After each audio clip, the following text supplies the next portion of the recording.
So you've left studies, didn't Yeah. complete for whatever Yeah. reason. It just wasn't for you. That's just not really your kind of thing. So what did you do after that? Where did you go? Where did your life take you after that? So trial and repeat. It was not even trial and error, trial and repeat. With Mhm. school to like 2025, Okay. 2026. Hmm. And then I just like had to take a hard look, like be like, all right, what I want to do? Am I following this path that they set for me, or is that gonna be the thing I need to follow? But if I need to follow, I need to hunker down and do it. Yeah, Or if I'm really just against it, then I need to find my own kind of path. makes And sense. apart from like just getting into college, an American college, like very free spirited. It was art school too, so it was Okay. it was just very free spirited, very eye opening, very. Hmm. I got into all type of like kind of things and subject matters that I was not afforded to in Haiti, but it wasn't there. It was not something that Yeah. you Hmm. were talking about. I mean, nobody was talking about philosophy in Haiti. Right. Nobody was talking about like these type of things in Haiti. And if they were, it was a very secluded niche that Yes. you would know until you come back. Hey, I'm seeking this niche. Where is it? Type of Right. deal. But 27 was when I was just like, all right. And then just working couple jobs here and there part time, Hmm. nothing serious. But it was 27 was just like I was in this long relationship, following again the path of the normal man, the normalcy path. And I decided to quit just everything, man. I just pack up everything. I took my car and was like, all right, it's gonna be from Miami Hmm. to God knows where. I need to find something that gives me some kind of meaning. Wow. So uh So I pick up everything and I just drive. And it was like a 3.5 months road trip, really, from Miami to Cali with a Wow. bunch of, and it was no like hotels or anything, like occasional motel just to get like kind of refamiliarized, but it was just me, my tent, my car. And it Wow. was just like, yeah, it was just, hey, I need to understand something else because I couldn't accept that this was the only path for all of us. Like that's not the only way that we have to do or we have to live things or we have to know things, whatever. And then so I took this road trip and I met all sorts of people, I can all imagine. sorts of people. Uh we're not talking about great thinkers. We're talking about people like normal people that a counterculture. Like I found a whole American counterculture, a whole world counterculture that they even know existed. Right. Um, I mean, America they call them like the travelers. I guess like in Europe be like kind of gypsies, Yes. in a Yes. way. Yes. But Wow. I met. I tell my friends this, man. It was like it was a cult. I'm like, eh. I mean, but I met this it's a group of people because I had met them in California. It was just two of them, a couple, and they were traveling. It's like, hey, and we started talking, just like random conversations. Like, hey, you look like the type that would fit in a rainbow family. I'm like, rainbow what? Like, yeah, it's called Rainbow Family, Rainbow Gatherings. It happens all over the world. Like, there's like, you just have to go to this website specifically. I think it was called like Squad the Planet, Okay. uh, the website, and then there's like multiple groups like that. That what they do is that they find a public national place Hmm. and they camp out there. And everybody's kind of welcome. You bring your own stuff, your own food. They build like, kitchens out of nothing. And then Wow. they stay there for a month or two. And it's just like a whole type of gathering of just different mindset. And it was just, that's why I was debating with my friends. Like, it doesn't seem like a cult because it's everywhere. Like, Yeah. the Yeah. one happened in Ocala, Florida at the time. And the one that I got into for like 2 weeks, and then after that, kind of became overwhelming, was one in Tucson, Arizona, Right. and it was just like this. It's basically a bunch of hippies. Yeah. Yeah. Yeah. Basically, a bunch of hippies just living their life the way they decide to, Hmm. kind of have like their own idea, their own mindset, which was kind of a little enlightening because it was like, here are these people here just completely living outside the system, Mm-hmm. outside doing whatever they want, Mm. you know, and then their happiness is in that. Now, coming from so many backgrounds Mm-hmm. was not my comfort zone. I'm glad I met it. I'm glad I saw it. I loved it. Yeah, But it's not the life you choose. yeah, definitely not the life I choose. Definitely, it's a choice. It's at the end of the day, it's like, what do you want? Exploration without comfort or comfort? It's a deep question. Mm. Uh, It's a deep question. Comfort. I don't know. I don't know. Comfort is the man. Comfort is how the system gets us, man. That's what I'm That's telling you. that's what I was. That's what I'm saying. I'm thinking comfort as a term or as a concept Yeah, is is the enemy of growth. Maybe. it is. It is. It's sad to say, but it is. Like we grow through struggle. Hmm. You know. Agreed. Agreed. All right. Now that's a quite an interesting um, journey there. Coming from Haiti to then moving That. to America and seeing these different ways of living that are completely different to your almost restricted and highly directionalized, if that's even a word, or pushed in a direction life up until that point, up until you deciding to what do you think gave you that get up and go to get up and go, if that makes sense. The same thing that made me come back is the same thing that pushed me away. Interesting. It was the comfort. It was like, oh, this is what you got to do to keep this comfort. Like, and I was like, yeah, but this comfort is not. That's not an answer to. It's like, would you ask yourself, what's my life purpose? To get Mm-hmm. comfortable. Mm. What- Mm. why do you work? Why do you do anything? To get comfortable. To Yeah. have a nice family, the wife, kids, settle down, to get Mm-hmm. comfortable. I mean, at the end of the day, that's most of us what we think. I don't want to say it's for everybody, but that was the same thing that pushed me because I felt like that was the same thing that put me in that mindset, the traditional background mindset that was also a challenge. Like coming here, and I was like, well, traditionally this is how it is, and then America is just laughing at you. Yeah. It's Yeah. just Yeah. like Yeah. Yeah. it's not how it is. There's so many possibilities. There's so many things. Mm-hmm. So it was to me, it was just like it was the comfort. It was the my also my struggles with school, my struggles with my own purpose, my own that millennial question, why am I here? Mm-hmm. It's a big, it's an That important millennial question. question, why am I here? What am I doing this? It's just that it's too much. Like I always say this. I empathize a lot with people, not just people I care about, but I empathize with things that happen in the world, things that happen around us, to people in general, to black community, to Mm-hmm. all that stuff. Like things like this, I need to understand why there's this kind of struggle, kind of obstacles that we put, in a society. So it was all these questions I had. And I was like, I need to figure something out. There's something that they themselves, as in my parents, Yeah. everybody, like my family around me, tell me like I need to figure out something else, man.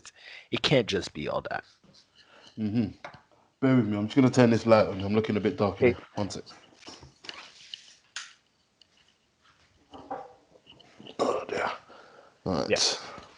Maybe a little bit better. Oh dear. Right. Yeah. So yeah, that is proper interesting. It's interesting that um you. I feel like that's a pretty brave thing to do. Obviously, some element of it was down to maybe, as you said, struggle with school and kind of just Yeah. wanting to find Yeah. another path. But I still think that to to make that decision to, like you said, pack in your car and go, rather Yeah. than driving your car to McDonald's or something and go get. Do you know what I mean? Do you get what I mean? I feel like that's what a lot of people Yeah. would do, where they just they feel like they haven't got many options. That's maybe I'm projecting or whatever, but I'm just this is how I've kind of built the picture in my mind that those are the options that you've got. really. Either you kind of fit into the social norms, conform to what is expected of you, which is not traditionally, but just society wise, go get a job and just live hand to mouth in the immediate time now, and or go and just see what the world has to offer. And I feel like that's a very brave, a very enlightened decision. And that's probably why you were blessed with seeing all these different options and alternatives to the way life is. Yeah, Do, I you- do, you- mean, do you get what I mean? yeah, very much. Yeah. Uh, it's like I don't know if it's necessarily the same. If it's not, we should definitely patent it. But uh, but it's like how art is best when it comes from struggle. Hmm. It's almost like the best artists that we have had shitty lives. I'm talking about shitty lives, or even if you want to take uh, something more relevant, like the music industry, you can't tell me old Jay-Z or old Kanye is as good as anything recently they've dropped. Yeah. Yeah. Yeah. I'm not saying there's not some good Kanye tracks out there or like, something like that, but like the very good first album Kanye dropped or like stuff like that, there was heartfelt emotions in there. There was Hmm. there was struggle in there that you could rise out of something, something out of nothing, versus now when they're multi-million dollar Yeah. businesses trying to make music just for money That's instead of exactly survive. what it is. Truth. Yeah, It's that truth. I feel like what comes out of struggle is truth. Even when it is almost, what's the word? Even when it is, I don't know if contrived. I think contrived is the right word. So yeah, like even if you're rich or you're comfortable, like yeah, you were saying, if you're comfortable and you try and make an honest record, because we're talking about music, for yeah, example, then it's still gonna be coloured by the comfort. It's still gonna be coloured by the ego. It's still gonna be coloured by all these external exactly. things. Where when you're coming from struggle and the only motivation you've got is I need to eat, Yeah, I need to be somebody. Like it is yeah, just about what is my truth. And I feel like a lot of the best, like you said, the best art, and I feel like that's why the best art comes from truth and comes from struggle. yeah. Um, because there is no It's either white you make it or noise. you don't. Yeah, It's a black and white dilemma. It's not. yeah, It's not. It's like one of the few black and white dilemmas, but mm, it's there. It's like either I'm gonna do something, I'm gonna do it great, and it's gonna be great, or I'm not. Or I'm mhm, just not gonna make it. yeah, yes. Interesting. What I did want to touch on, 'cause you did mention it, and just when you mentioned it, it was something that I was thinking of asking. You mentioned like your interest. You're interested in people and I don't know black issues and all these kinds of things. So, Hmm. I did you when you came from Haiti, because I don't know much, but I do know that um, there is maybe some kind of stigma Yeah. in America around Haitians and um, did you experience any I don't know pushback or racism, for example, or just any kind of prejudice, maybe is a more broader term if it wasn't direct. I don't know what part of America you was in, but did you experience anything like? Was that a shock to you, or is that? So first, see, now I live in Miami. Miami is like, and I call it a cesspool. People tell me cesspool is not a good word, but that's what I it's Miami is a cesspool. It's like you have all the Caribbean there. You have, European influence. You have South American influence. You really have a bunch of people that are there in Miami. So Miami's a little bit less. Hmm. Um, but when I first moved to America, Yeah. it was in Savannah, Georgia. It Oh was the wow, true South. wow. Sorry.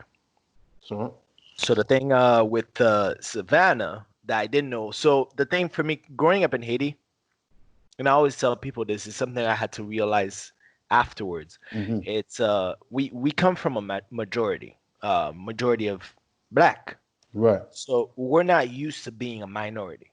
Um, Hmm. the type of racism there is in Haiti is classism. It's about money.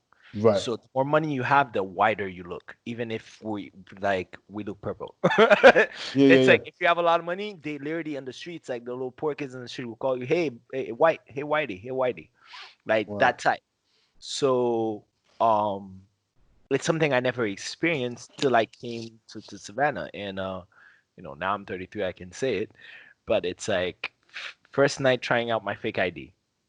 Hmm. Uh, I was like, okay, let's try this fake ID out. So I called these two girls that were like in sophomore, like, hey, I'm gonna try my fake ID, please. You guys are older, like, come out with me. Let's see if it works. So I go Hmm. to this bar. I remember it was called B&D Burger, like Hmm. bar, and they're kind of like underground. I go, and at first I don't realize it. Right, I'm just going down. And I just see a bunch of people because at that point I was colorblind. Like, I just see a bunch of people there, right? Hmm. And then I go, I try the ID, I get my drink, was Heineken too. Man, a little taste. Yeah, Like, I was gonna I was like, say come on, I was 20, the man. Like, worst of beer in course, like existence. Heineken is like the only beer I know.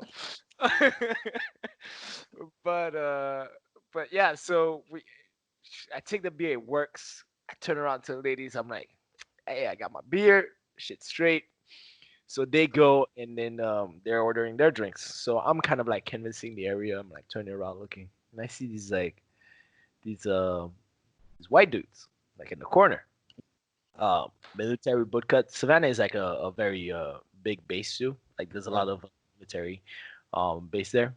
But so I meet I see these guys in the corner. Kind of all group up by the dart the dart target thing, and they're like.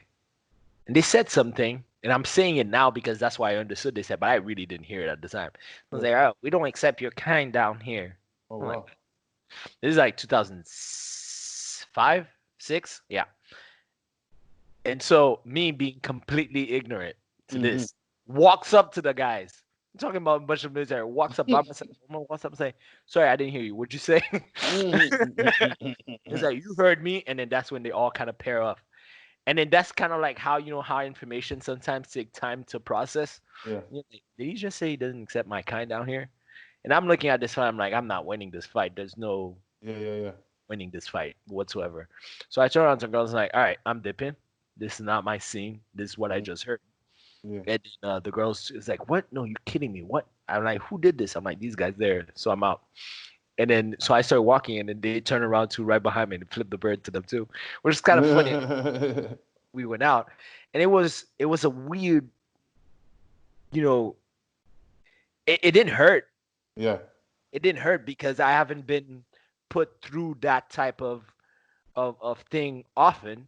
But it was just it was surprising. It was surprising, laughable almost. I was like, did he just fucking tell me he doesn't accept my kind down here? Are you Hmm. kidding?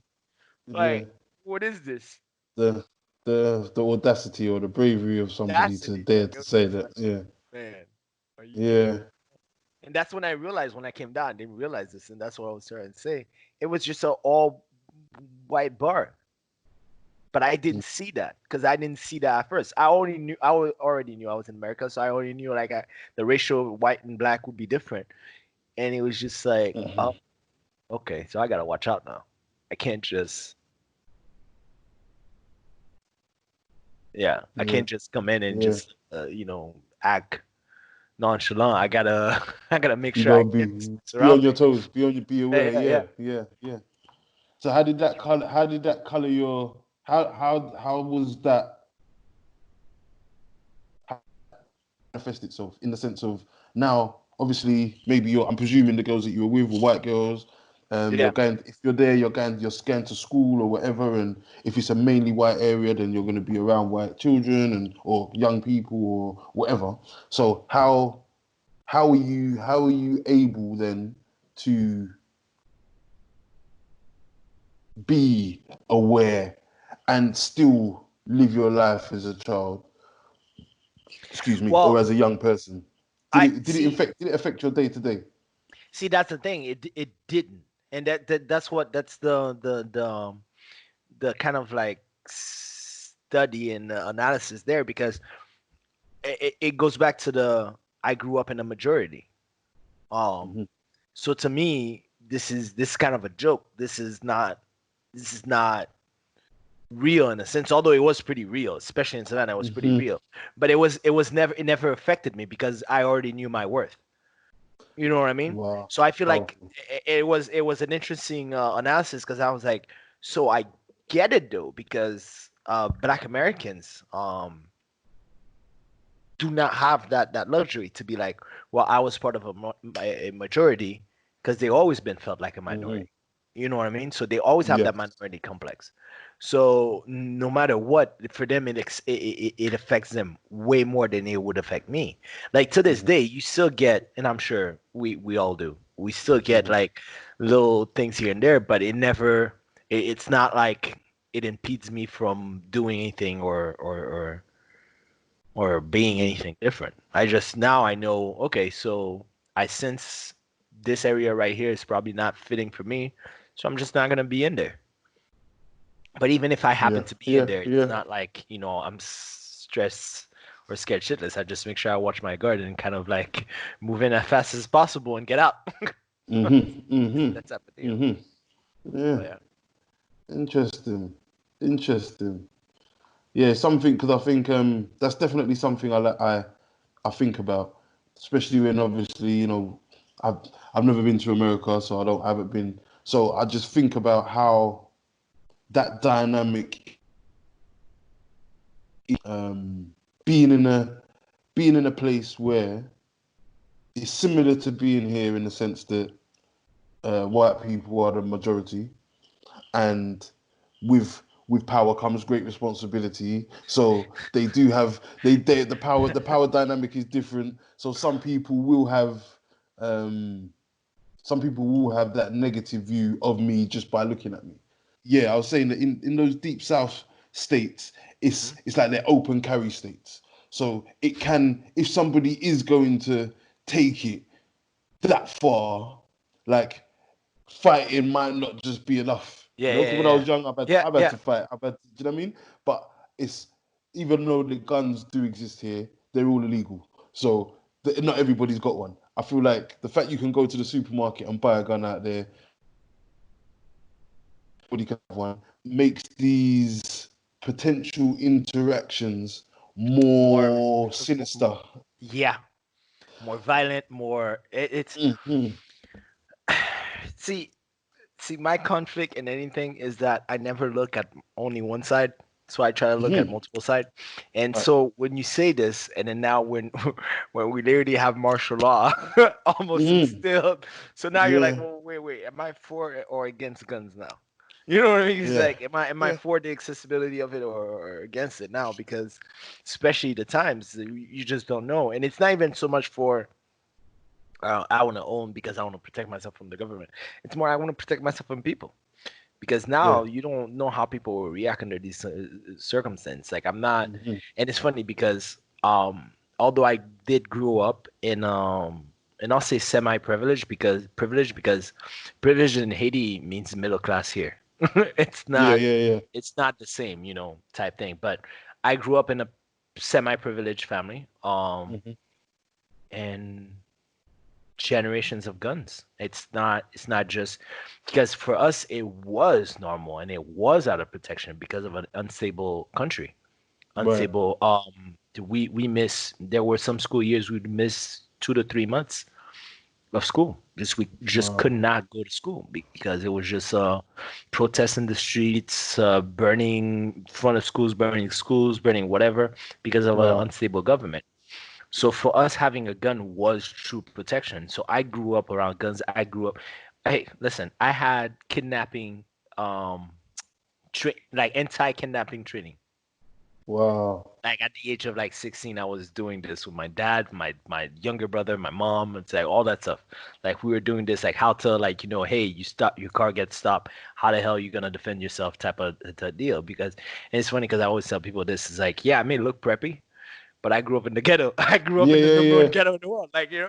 like sure, I was in the suburb, but I heard gunshots every night or every other Mm, night. mm, I know I mm, have friends and family members that have been, kidnapped and hold for ransom. So it's not something that I don't know, but it's like there's so that's why probably like when I'm here, I'm not gun obsessive because I'm like, you guys have nothing to worry about compared to what I had to worry Yeah. about, like growing up. Yeah. Like, come on. But yeah, Yeah. it's Yeah, that's interesting. That sounds like one of my favorite films. Maybe one of my top favorite films. Man on Fire is love that one of movie. one Denzel, of my favorite films. love Yeah, that. Denzel. So Yeah, it's interesting when you so say things like relatable. that. It makes So me, relatable. yeah, I can imagine.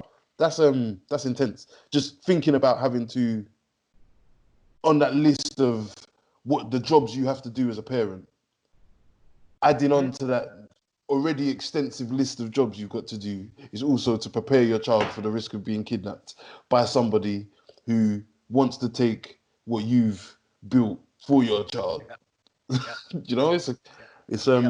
yeah, it's a proper interesting concept. Very Oh, interesting. it is.